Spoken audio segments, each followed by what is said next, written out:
Good afternoon, everyone. Welcome to this evening's session.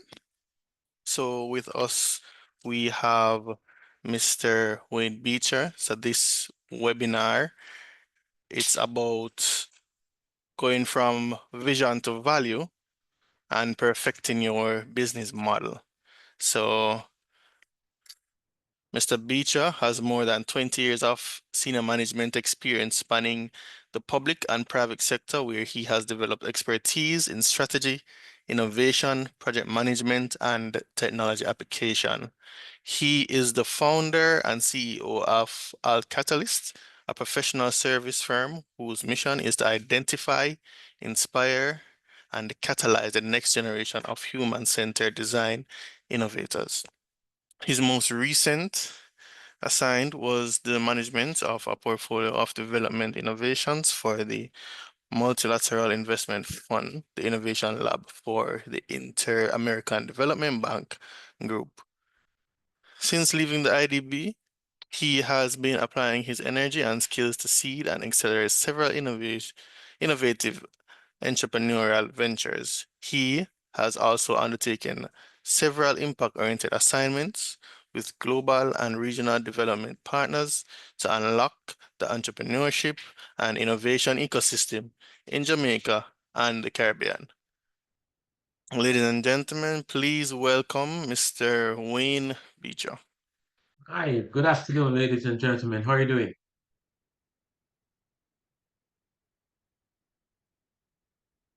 Mr. Beecher, everything seems fine. You can just, Fine. show is yours, yes.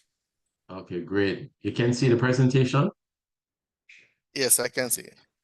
Okay, great. All right, good afternoon, ladies and gentlemen.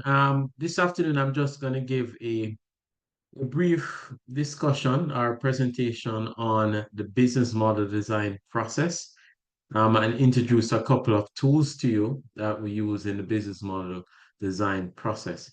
But before I jump into it, what I want to do is to expose it to a few design principles, and also to share some mindset perspective that you need to have when you go about developing your business. So the assumption here is that you're creating a new startup, or if you're in an established business, you're creating a new product line. So that's the sort of conversation that I'm going to be positioning it as. If you need something different, then let me know. And feel free to stop me at any point, ask questions, and so on and so forth. This presentation might take about 30 minutes or less or more. But feel free to stop me at any time to elaborate on any point that you want. Bear in mind, what we're doing today is a kind of an introduction to the business model and the business model canvas, but there's a lot more to be unpacked beyond that, right? So let's go. In creating any new venture, what you need to bear in mind is that you're going to go through three distinct phases. One is where you create a declaration of intent. You see a problem and you decide that you're going to try and solve this problem. Most problems come from an old solution, and in every problem there's a seed of equivalent or greater benefit. You believe your job as an entrepreneur and as an innovator is to identify that seed and then use that to create a solution that can create an evolution in the value curve in the industry in which you operate. Once you create a declaration and say, yes, this is the beginning, this is where I'm going to create a new venture, you have to then go through a process of innovation. And the discussion that we're having today will expose you to the tools that you can use in the innovation process. The innovation process will be kind of difficult for us as Jamaican Caribbean people that grew up in a very success, one first time get it right kind of culture, which does not, match well with reality. The truth is that all innovation requires some sort of trial and error or success, insight, and evolution. But once you find a successful business model, um, then you can create the systems that allow you to execute that business model without you. That means it's automated, and it becomes self-sustaining. So the first paradigm shift that you want to bear in mind is around the development cycle. You have the mindset that you're going to come up with an idea. It's going to be so unique. You're going to spend a year or so developing a prototype, and you're going to take it to market, and everybody's going to love it, and it's going to work perfect, right? That's you have in your mind.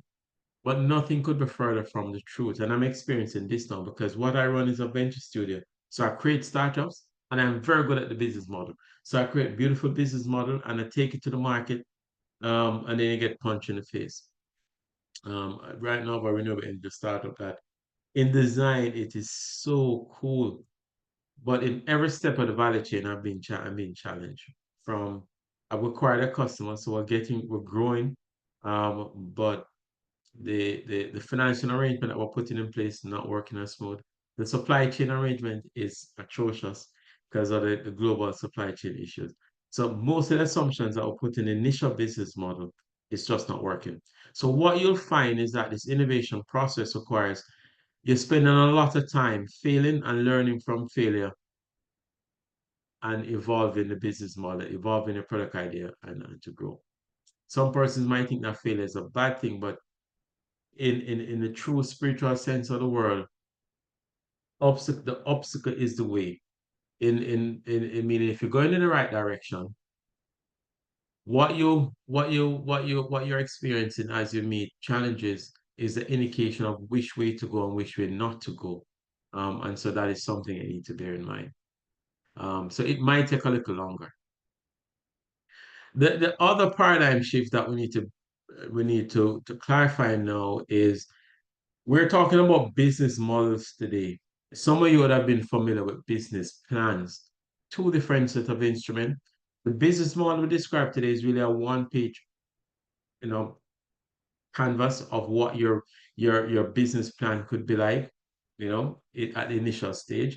But your business plan is more a document, a huge document that have a lot of assumptions about things that you know about. When you're starting a new venture, you really don't know. There's a lot of uncertainties. So you're making a lot of assumptions. What the business model is just a diagram that gives you a chart of path forward.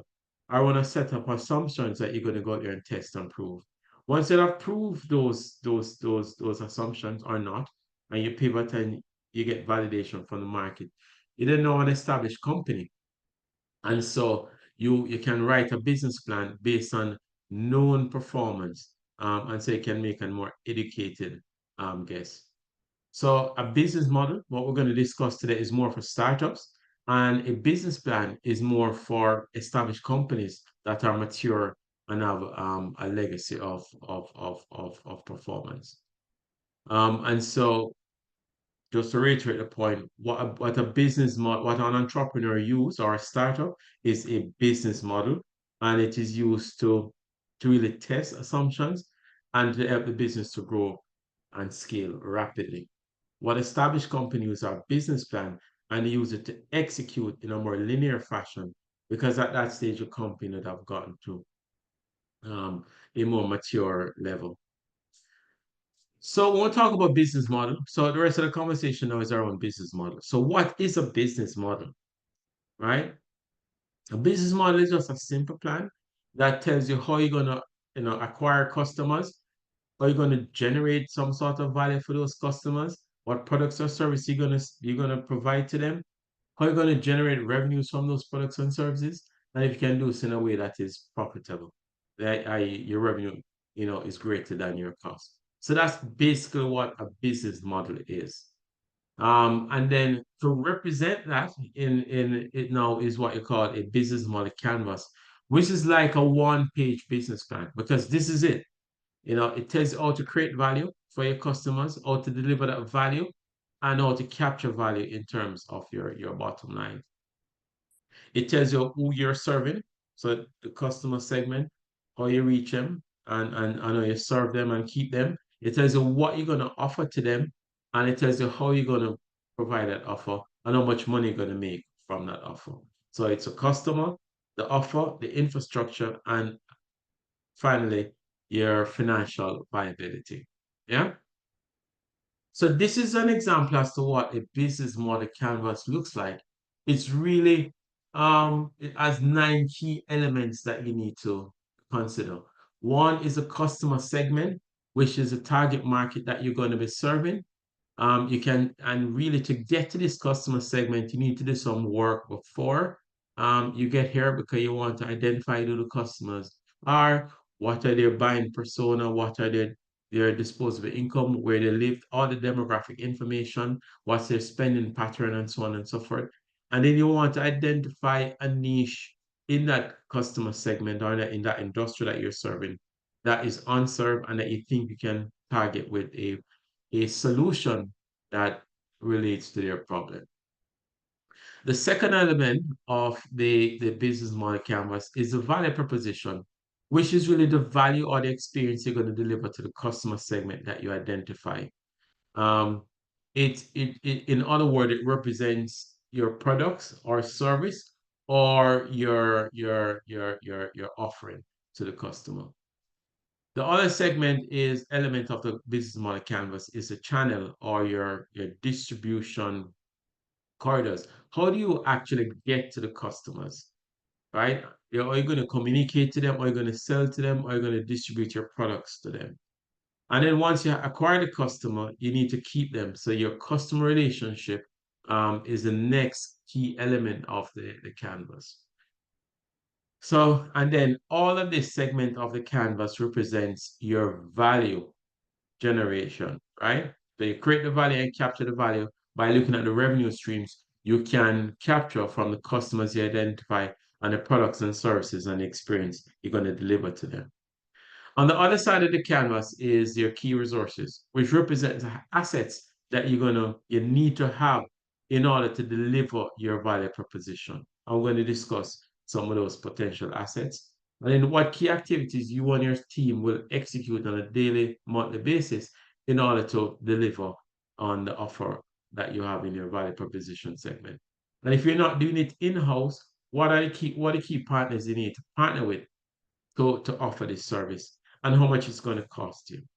All right? Do you have any questions? We're good so far? So let's go deep. Let's go in more detail into the value proposition canvas now. We're going to start with a customer segment. Customer segment basically says who you want to serve or who you should serve.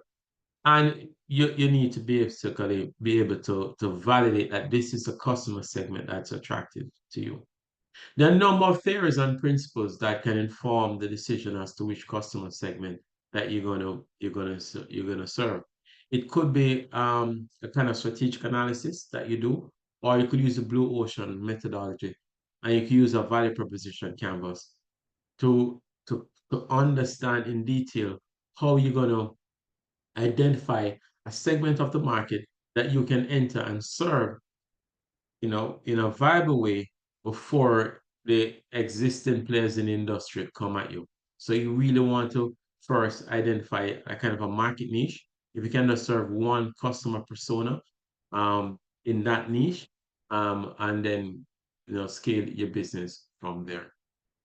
It's also important when you look at the customer segmentation to identify where your customers and where your consumers or users. In this new age of the new period of SaaS business model or software as a service, some persons come with a freemium model, some come with a bait and switch kind of model where they don't require the consumer to pay anything upfront.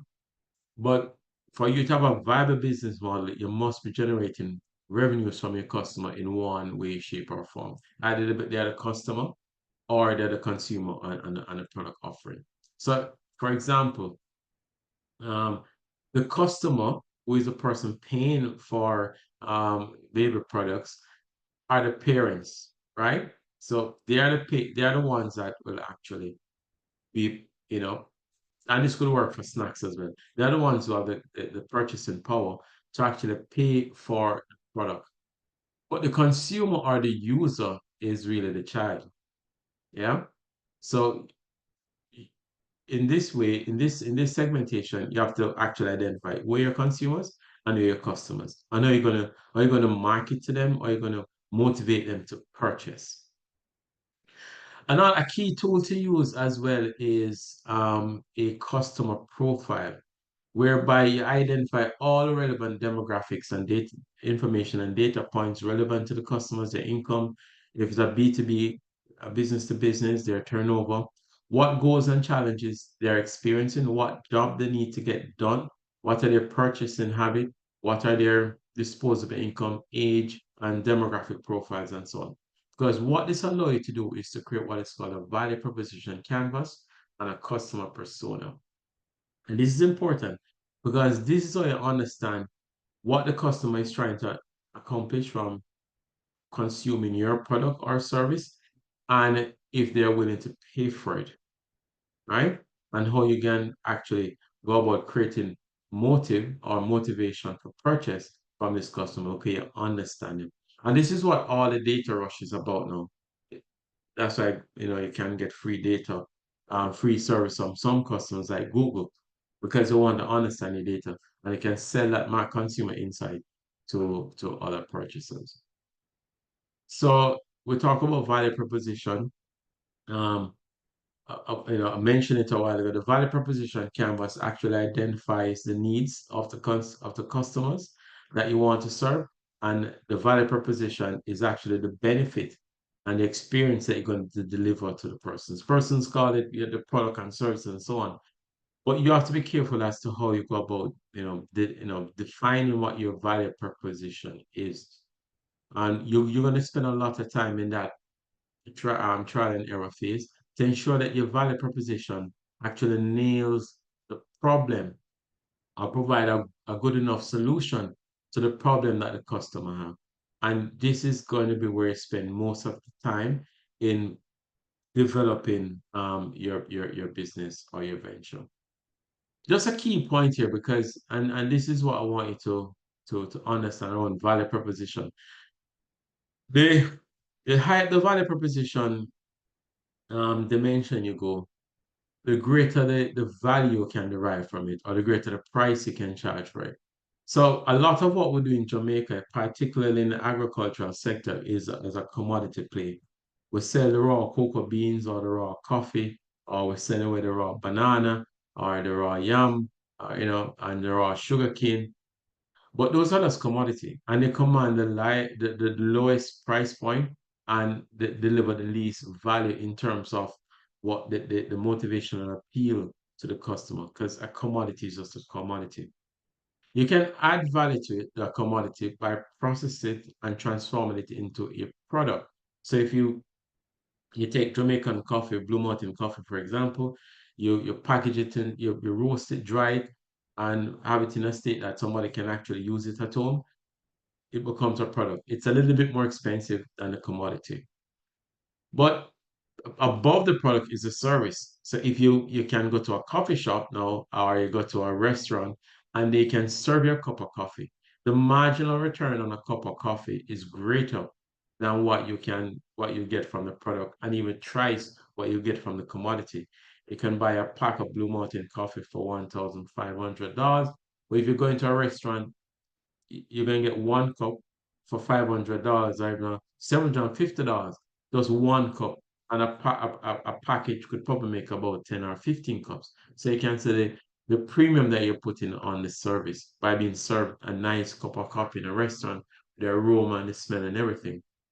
Or you could go for an experience, which is what Starbucks does. You're not just getting the coffee, but you're getting the ambiance, you're getting the music, you're getting the Wi-Fi connectivity. It's beautifully designed. The aroma is there. Along with the coffee, you can get pastries and other stuff. And it's a place to meet friends and work together and collaborate, and you pay a premium price for that. And that's why Starbucks is actually growing. Starbucks is growing at a faster rate than a cup of coffee, even though it's more expensive. So as you design your business model and design your value proposition, you always want to be pushing up the value curve so you can offer in more of a service or an experience, and so you derive a way more value from the raw product or services that you're going to offer. And it's important that you understand the value proposition. I'm spending most of the time on the value proposition because this is where your innovation comes in. where you're looking to create a high motive factor to get persons to trigger a purchase decision. And you can only do that if you actually solving problem for the customer. Um, if it's too difficult for them to use, they're not gonna. There's a low propensity for them to purchase. But if it's easy for them to use, there's a higher propensity for them to purchase. And if it's difficult to replicate, it creates a moat around it. I mean, a lot of you guys love cell phone. I mean, the Samsung phone, the features and functionality of it is far superior to an Apple phone. But the Apple phone is simpler to use and have a sleeker design. And so it creates a higher motive, a trigger motive for persons to spend and buy an iPhone, because of the brand value associated with it. So as a wrap up on value proposition, what is important to remember is that persons don't buy products or service. They buy a solution to a problem. They don't buy the discrete, parts or 1,000 plus parts of a car. They buy a BMW for the experience, right? Or they don't buy the coffee beans, the water and the milk. What they buy is the experiences of drinking a quality coffee beverage. So remember what you're trying to sell is not just a functionality, but the emotional quotient that goes with it that creates a value for the customers in solving their problem. Yeah? Any questions on value proposition? This is the most important part of your business model canvas. Yeah? Moving on. So once you have identified your customer and now you know what value you're gonna offer them in terms of your service, product, service, or experience, you now need to find a way to communicate this value that you have this value available to the customer. Communicate a way that convince them to purchase, and when to purchase, uh, you have to be able to deliver the goods or service to them. So this could be if it's a retail outlet you're running, this could be a nice retail outlet where they communicate the purchase and the order is delivered. If it's an e-commerce business, this could be a website, and then you add on to that all the social media, and television, webinars and stuff like that you use word of mouth. They used to get persons to the website to purchase.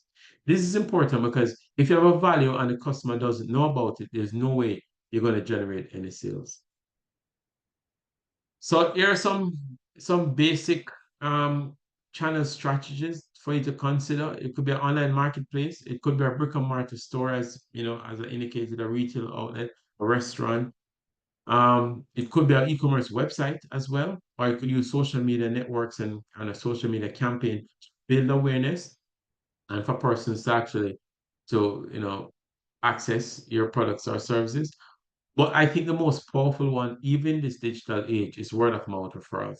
You can actually use customers to sell your products or services forward. Once you know sell to the customer, you have acquired the customer, is your customer, you don't need to keep them because keeping a customer is easiest, is easier and cheaper than acquiring a new customer.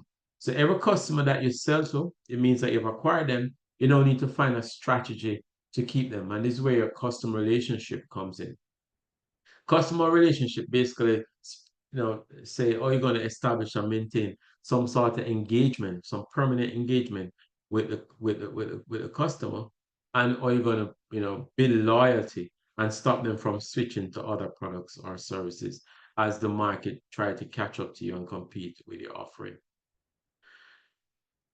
Just a quick insight into customer relationship. Basically what you want to do once you get a customer, you want to keep a customer. So the acquisition is when you actually sell them something. Then you want to activate some sort of engagement with them. Why? Because once you keep the customer within your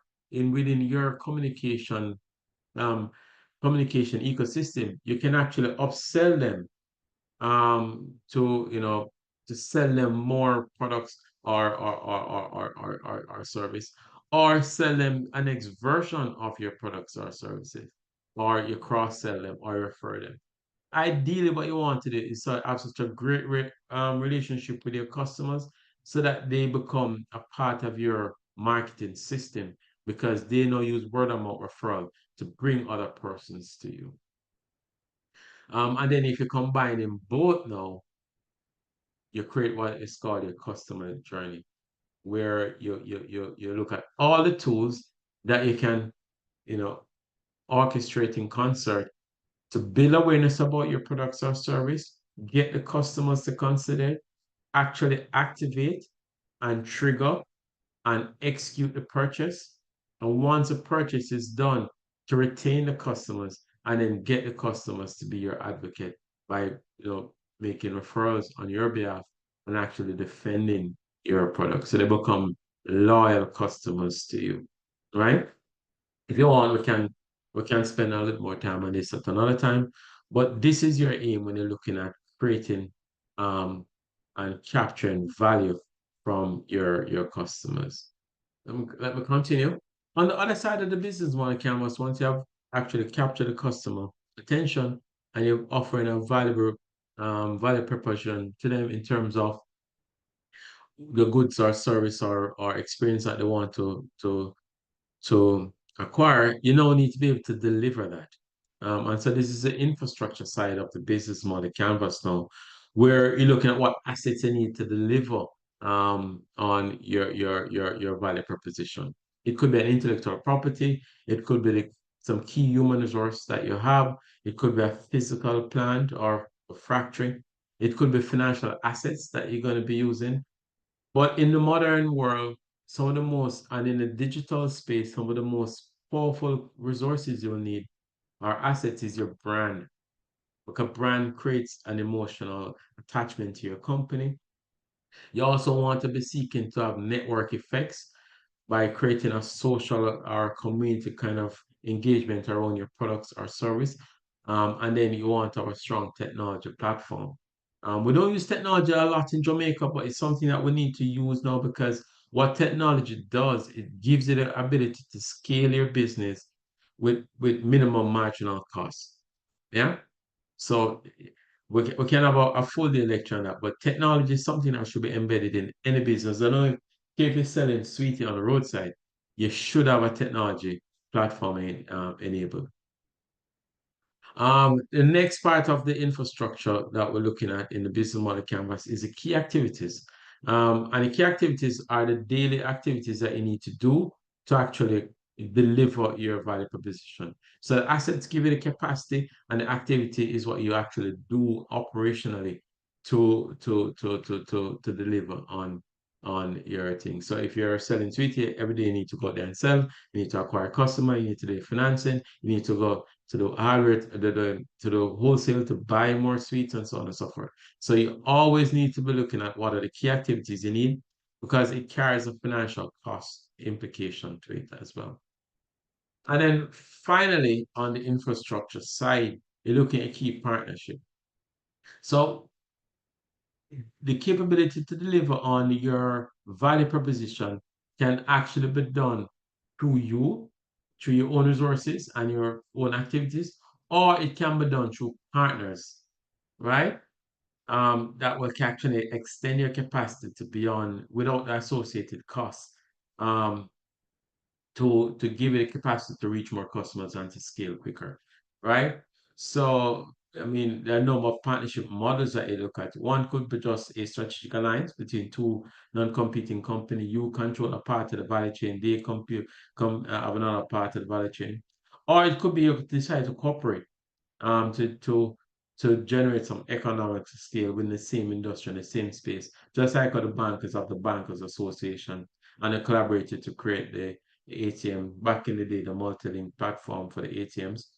Um, that's a corporation agreement, or it could be a joint venture agreement where two businesses decide to come together. You focus on financing, they focus on the marketing, and you leverage the strength of each. Or it could just be a supply relationship that you could consider. But part in the business, there's a concept called the exponential organization that that basically posit the fact that you can actually create a business model with minimum internal resources by leveraging external resources and technology to facilitate the exchange seamlessly to actually deliver a very profitable business model, right? Talking about profit, we need to now look at the revenue streams that we generate from the customer side of the business model canvas. There are different types of revenue streams. One, most of us use sales, sales of an asset, sale of a product, sale of a service. It could be a user fee, um, could be advertising revenue. Subscription model are now probably the most popular model because it allows for consistent and predictable set of revenues. You could also look at lease or loan or some sort of licensing of a licensing agreement is great because if you have an intellectual property on a particular innovation and you don't have the capacity to manufacture it or to bring it to market on your own, you could partner with a manufacturer and you're arranging a kind of a licensing arrangement where you get a share of revenue. And then you can look at sales commission too if you're doing a kind of affiliated marketing play, what kind of revenue shares you can get through a commission. Yeah. So those are the key revenue streams. What you want to do when you're designing your business model, you want to consider a diversified set of revenue streams. One that can deliver some sort of sales, and you get revenue from that. We also want to look at having kind of a recurring revenue model because especially for startups and for all small businesses, it kind of creates some predictable cash flow around which you can plan um, and, and, and grow your business. Yeah. So the revenue streams really comes from the your customers or and basically acquiring one of your products or services. Yeah. Well, let me talk a little bit about pricing. So you understand. So the pricing mechanism that you use, and I should do another slide on this, but the pricing mechanism that you use is actually very important because it actually determines the viability of your overall business model. If you go for fixed pricing, kind of a strategy, then you set a predefined price that remains static and that you basically use for all customer segment and all um, customer type. You can have a negotiated or dynamic kind of sales mechanism that is actually, but you probably need a lot more data to be able to offer this, where it can be negotiated or it can be based on what the market can afford. If you have a mechanism that can identify the sensitivity of the pricing in the market, you can actually try and approach this kind of pricing mechanism to diversify the overall revenue streams. So just to recap there, all the right side of the business model canvas that deals with the customer and the value proposition is where you derive your value from. Cost structure. So on the infrastructure side of the business model, where they then decide to make it, you know, make all your delivery mechanisms based on your internal capacity or you plan to outsource it, you have to make some strategic decision here. What you're trying to do with these costs is identify all your fixed costs, um, and then your variable costs. If you want to minimize the fixed cost and increase the variable cost, because the variable cost varies with sale.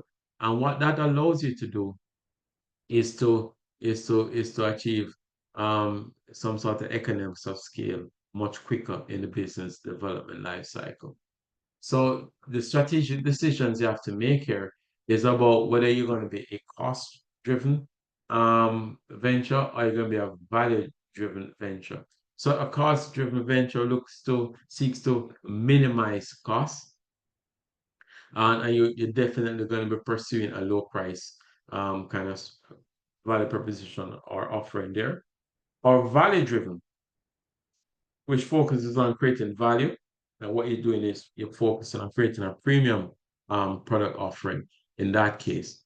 So if you look back at the example that we mentioned earlier about the coffee beans and you're selling a commodity, that would be low price, a cost driven thing, or you're selling a product which is the bottle or a bag of beans.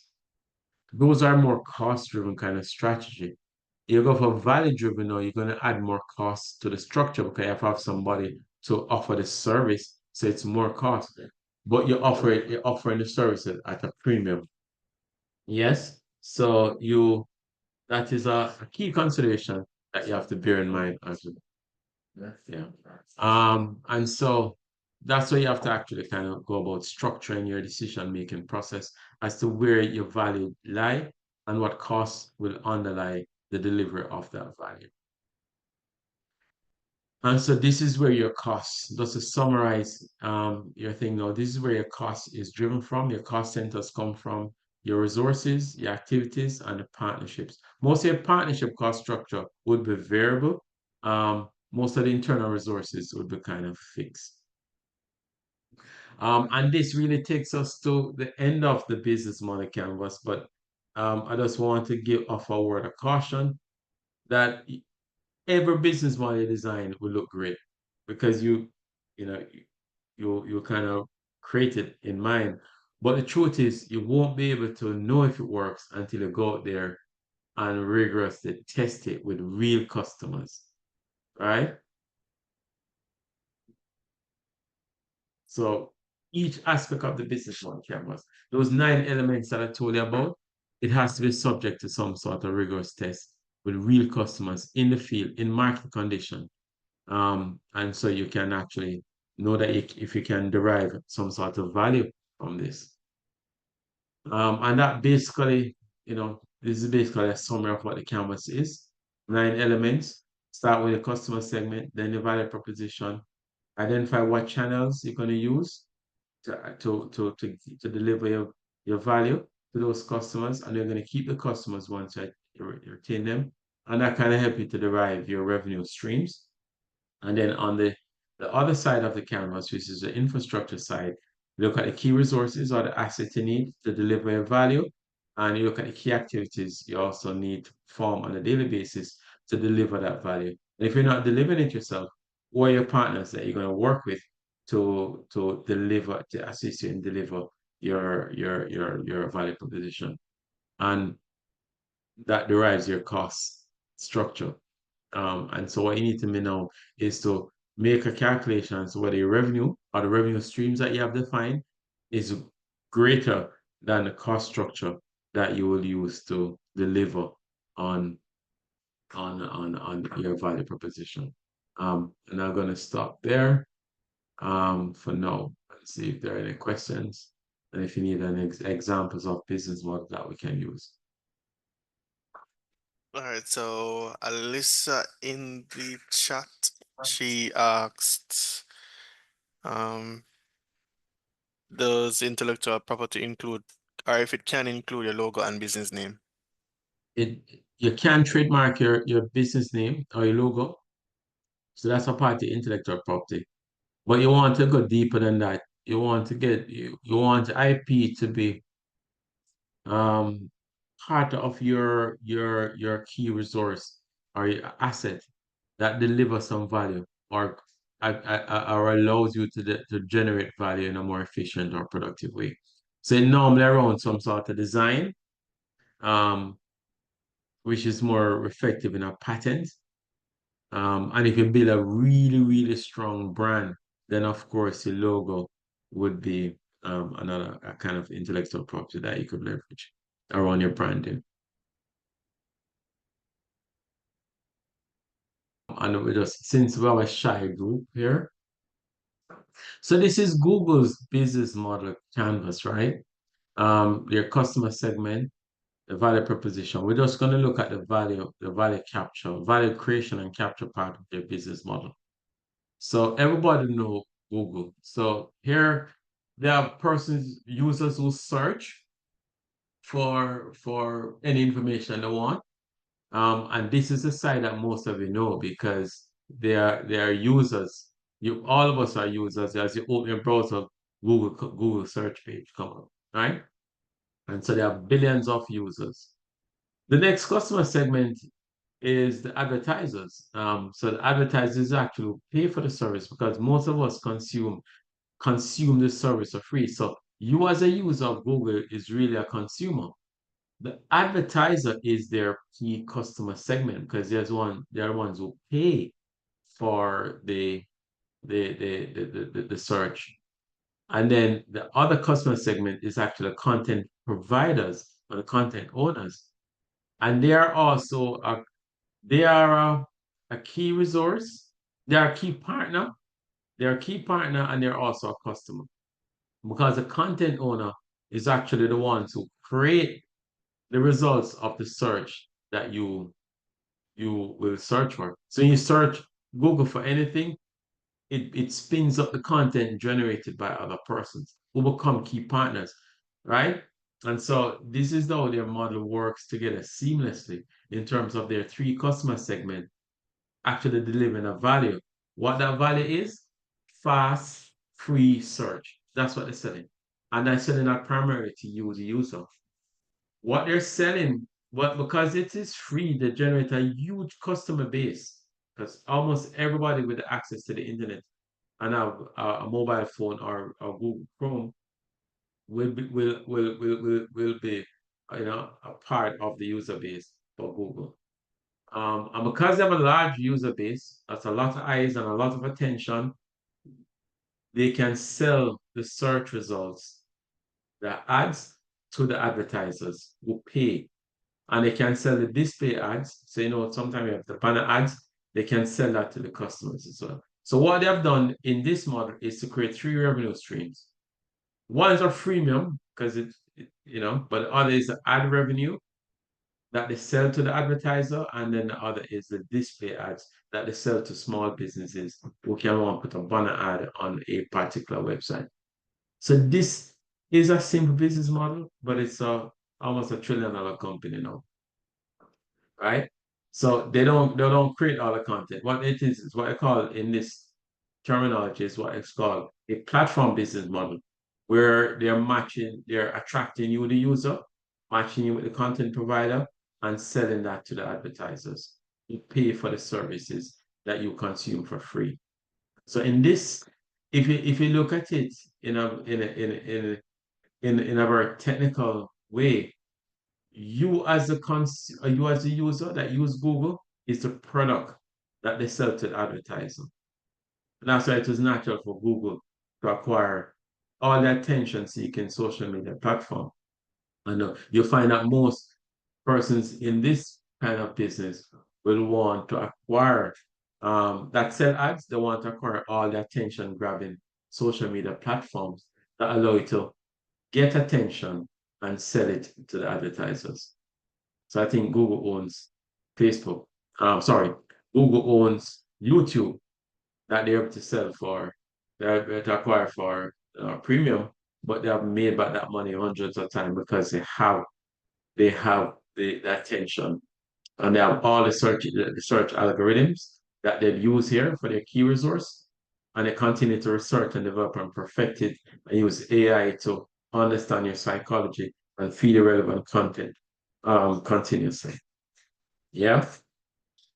And they don't own all their platforms. They work with Samsung to make it the default search engine on all Samsung and Android phones and so on and so forth. So this business model is simple but very compelling.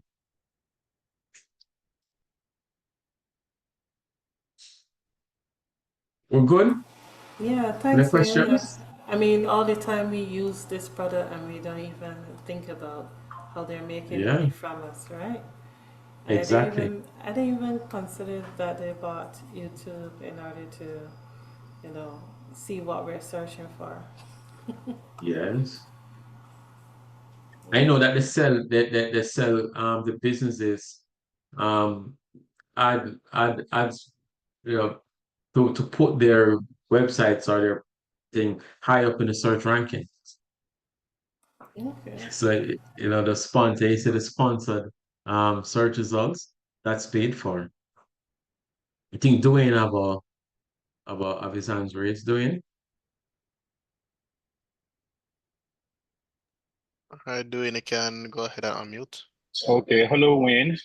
Thanks for a Hi, great Dwayne. presentation. It's a little noisy where I am, so bear with me. I was wondering Hmm. within the Jamaican context, if there are any relevant tax considerations that comes into modeling for the average business, like something very pertinent. Is there anything specific that one needs to be mindful of? In terms of what? Repeat the question, General, Dwayne. in are there any particular tax considerations that are useful in Jamaica now for modeling a business? You said tax? Startup. Yes. Oh. Hmm. Well, yeah, there's always consideration for tax when you look at the bottom part of the business model canvas. I look at your revenue and your cost structure.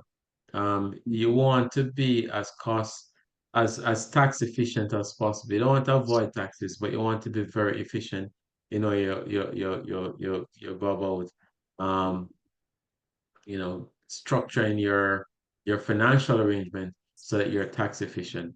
You really need an accountant or a CPA to help you with these kind of things. What I remember what persons used to do until the regulations changed recently is to register entity, for example, in St. Lucia, which is part of CARICOM, but it's a tax-friendly country. And so because the registered entity there, they don't have to pay tax and they have a subsidiary in Jamaica. And then they remit all the revenues to the St. Lucia holding company. That and so that they basically could avoid the taxes that they have to pay in Jamaica because we're all a part of a common market kind of arrangement. And there's not a double taxation treaty that doesn't allow you to tax, in the two territories. So that's what most of the financial companies used to do to become very efficient with the taxes. But I think, I'm not too sure, I think those regulations have changed recently because of pressure from the EU and the tax haven status and the grey list that they created for most Caribbean countries. So some persons will register entity in Cayman now or the British Virgin Islands. But those are expensive undertaking to do, and you don't want to do that until you get to scale. But most of these, even Google, facing some sort of backlash now from the EU about how they structure their organization to become tax efficient. They look at it as tax avoidance. But what I'd say to you in a more realistic kind of response, if you're just starting a business, I don't worry about the taxes right now. I just worried about generating revenues and showing, acquiring customers as quickly as possible. Because once you get to scale now and you're becoming very profitable, then you acquire, a lawyers and accountants and stuff to worry about your tax efficiency. But in the early days, I just worry about making revenues. And if you grow fast enough, you list on the junior market and get 5 years tax exemption in any case. So that would be my best recommendation. Thank you, Wayne. Mhm.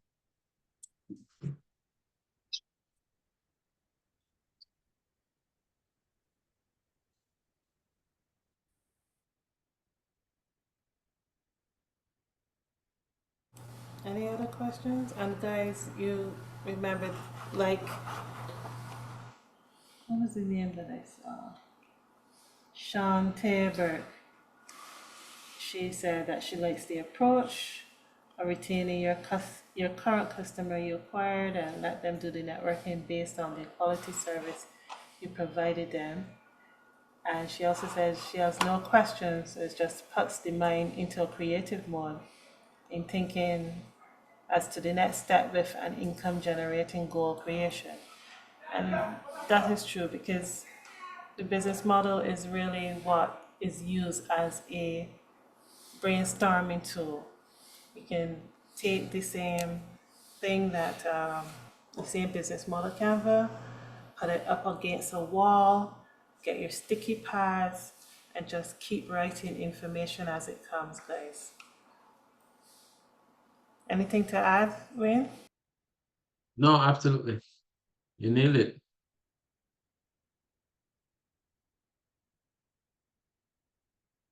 Someone Sure. was asking for a local company and their business model. I didn't have anything written out here in terms of the canvas, but if you tell me what kind of industry in, we could do a quick analysis on that.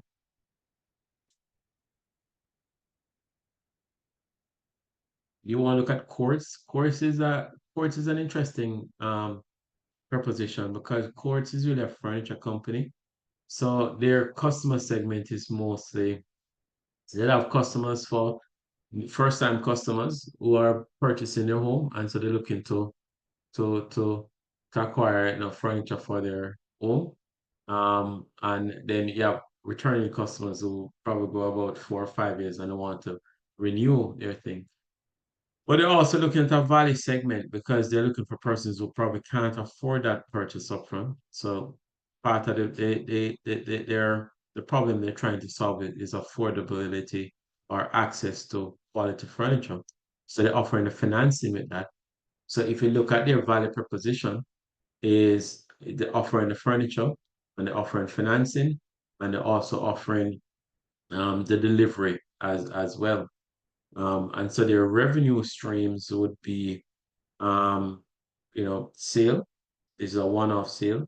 Then they have recurring revenue coming from the loan or the financing that they offer. And then they have the delivery service as well, factored into it. The key resources, of course, have to have a lot of accounts receivables and stuff like that. But they have to have good sourcing and procurement. They have to have good logistics and supply chain management to get the furniture available at the store. And plus, also have an online presence as well. Now, they can extend their product line because they have a strong customer base. They can now add products or services to build out a very almost like a conglomerate business model because they can remember the slide I showed you where once you retain the customer, you can upsell them, cross-sell them, and sell them what's coming next. That's what Grace have done very well because they have the customer database. They sell their furniture, they're always going to come back to you and sell you more. Yeah. Grace is, oh, she asked about Grace as well. Grace is a very difficult one because they have so many business lines. They have banking and financials. They have the manufacturing and the stuff. And they're in so much business. It's difficult to do. Grace is what I call a conglomerate. Um, and so they have different business lines. They probably started in the food and distribution, and then they do a value chain integration into the manufacturing, and then they know how to do a vertical integration again into the sourcing, into some of the countries, and they just white label some of the stuff that they bring in. They manufacture some of the stuff that they bring in. They probably have vertical integrations into some of the farms that supply them the stuff for the spices as well.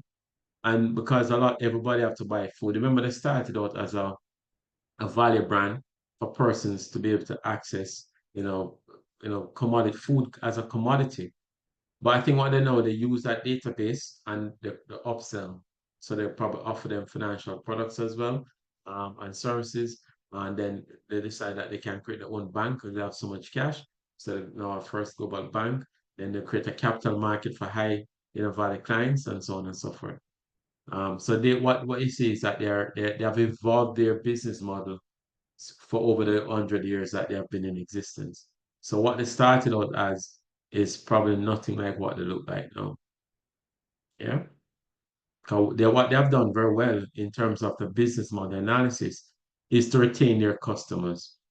Because they retain them and maintain good relationship, they can continue to upsell them, and by upselling them, they recognize new opportunities and open new product lines or services to cross-sell them into. Yeah. So they probably started to buy peppers and onions and stuff from a farmer. And the farmer become profitable, so they want to see that farmer needs somewhere to put his money, so they offer some sort of financial service for that. And the farmer car breakdown, so they offer an insurance to insure his vehicle and insure his equipment. And so they just continue to maintain relationship, upsell and cross-sell, because they understand the value of maintaining and retaining a strong customer base through very, well-defined and integrated customer relationship strategies.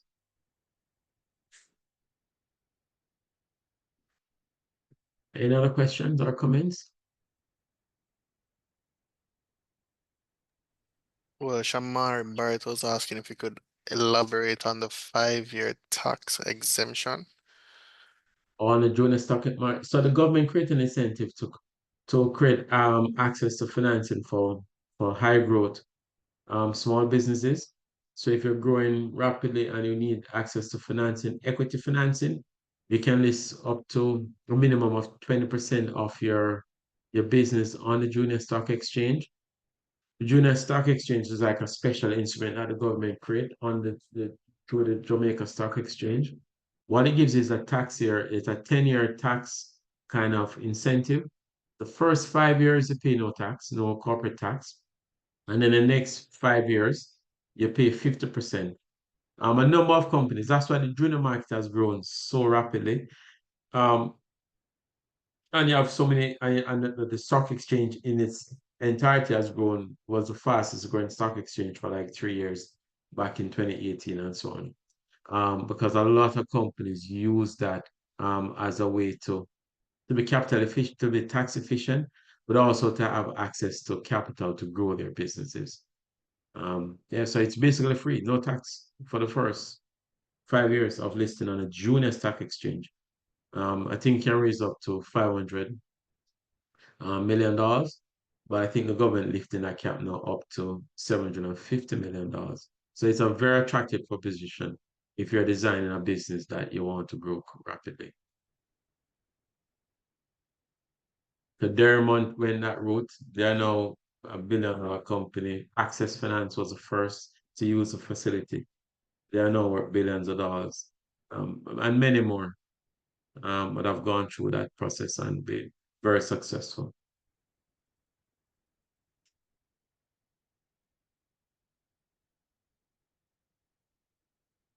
All right, so as of now, I'm not seeing any more questions or anyone else raising their hand.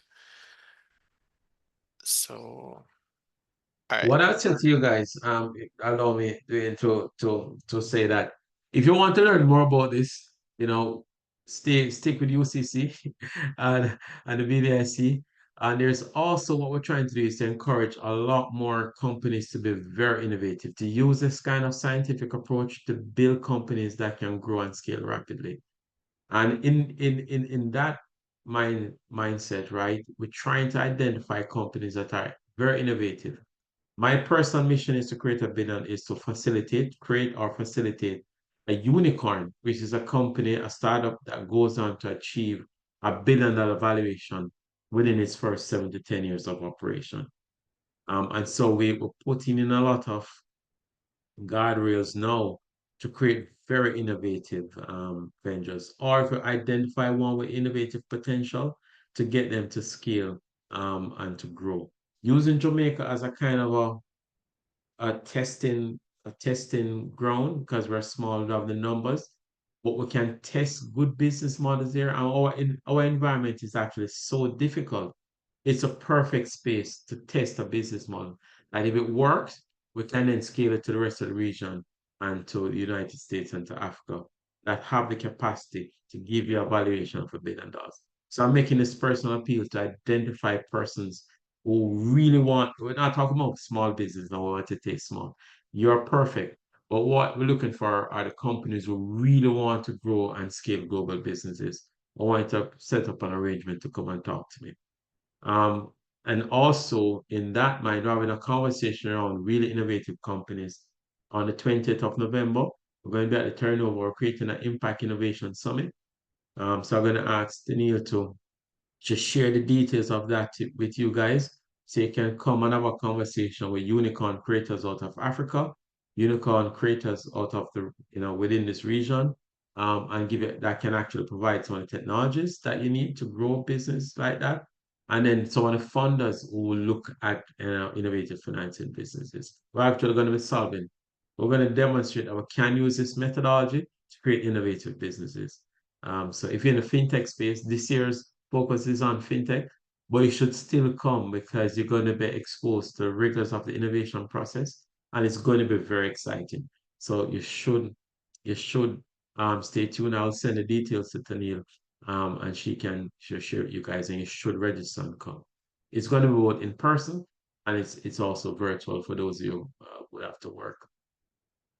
So 20th of November, Impact Innovation Summit. You got to be there.